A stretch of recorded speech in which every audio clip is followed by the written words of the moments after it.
तो जहन्नुम है। अगर वो यकीन करते हैं कि जन्नत तो जहन्नुम होती है। चलें जी Okay. सजाद अली साहब आपके साथ। Picture with you please.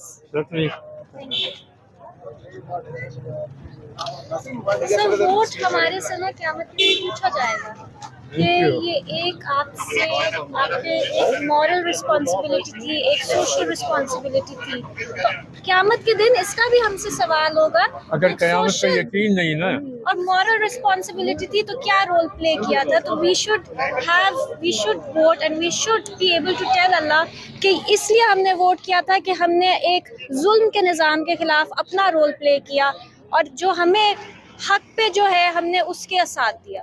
बेटा ये वोट जो अमानत है अल्लाह की, ऐसे ही जैसे आपके वालिद की अमानत आप हैं कि उन्होंने आपको अच्छी तरबियत देनी है, तो वोट एक अमानत है और उस अमानत में खयानत आप तब करेंगे अगर आप नवाज शरीफ या जरदारी या इन लोगों को वोट देंगे, आप अमानत में खयानत करेंगे। आप लोग अपने बच्चे साथ लेकर आए हुए हैं? जी ये मेरा बेटा ही 5 years old, this is my son, he is 2 years old।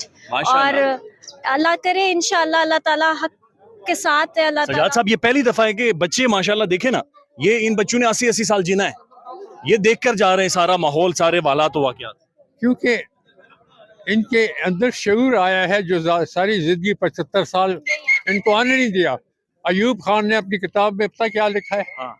60-600 सफ़े की किताब है और तकरीबन सारा झूठ है, क्योंकि वो बुज़दिल आदमी था। उसने लिखा है कि इन लोगों को, इन गरीबों को तालीम ज़्यादा मत देना। ये उसकी किताब में ये गौहर अयूब ने छपाई है। इनको मत तालीम देना, क्योंकि अगर तालीम मिली तो ये आपकी गर्दन पे हाथ लगाएंगे।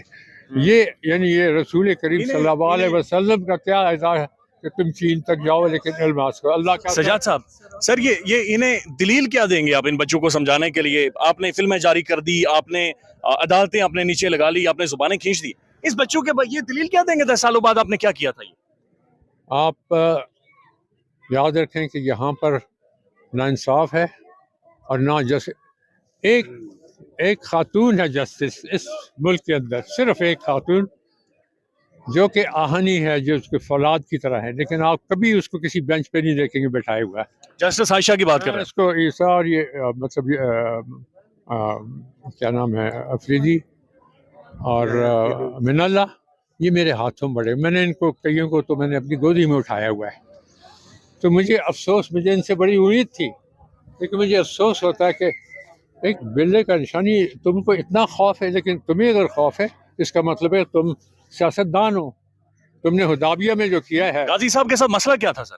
काजी फाइजी साहब के साथ उसका मसला ये है कि जो हुदाबिया में उसने जो किया, तो उसने अपने आप को बिल्कुल जाहिर कर दिया। आप बता रहे थे इनके वालिद के ऊपर भी कुछ इनके वालिद जो थे, उसको मेरे वालिद सैयद फजल शाह ने, जो आपने किताबें में भी देखा है, जंग एग्जाम में भी आया, मैगजीन में भी आया, कि मेरे वालिद सैयद फजल शाह ने इनको प्रेसिडेंट बनाया था।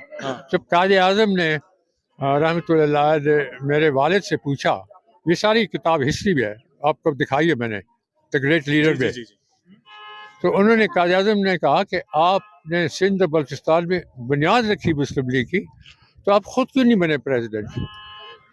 तो मेरे वालिद ने उनको बताया जो हमें नहीं मालूम था। हमने अभी 2022 में किताब आई है और 2016 में जग ने ये पब्लिश किया था। उन्होंने कहा कि बलूचिस्तान में मुल्की नॉन मुल्की यानी उर्दू स्पीकिंग और पंजाबी स्पीकिंग वगैरह के ख़िलाफ़ जो लोकल हैं, जो पश्तून बरोई का, तो वो कहते हैं कि अगर मैं प्रेसिडेंट बनता तो वो शायद उसमें मुस्लिम लीग में शमूलियत में कुछ होता। बात सुने, लेकिन मैंने समझा कि लोकल अगर कोई हो, ये वकील साहब पढ़ के आया था,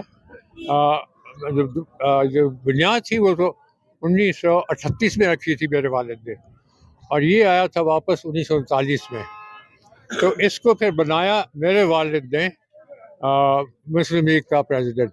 लेकिन बाद में काफ़ी सख्ती हुई, क्योंकि जब उनको पता लगा कि इनकी रेपुटेशन एज अ लॉयर ठीक नहीं है, तो वो लंबी कहानी है, वो आप मुझसे किसी और करें। मैं आपको सही बात बताऊंगा, मैं किसी के खिलाफ नहीं।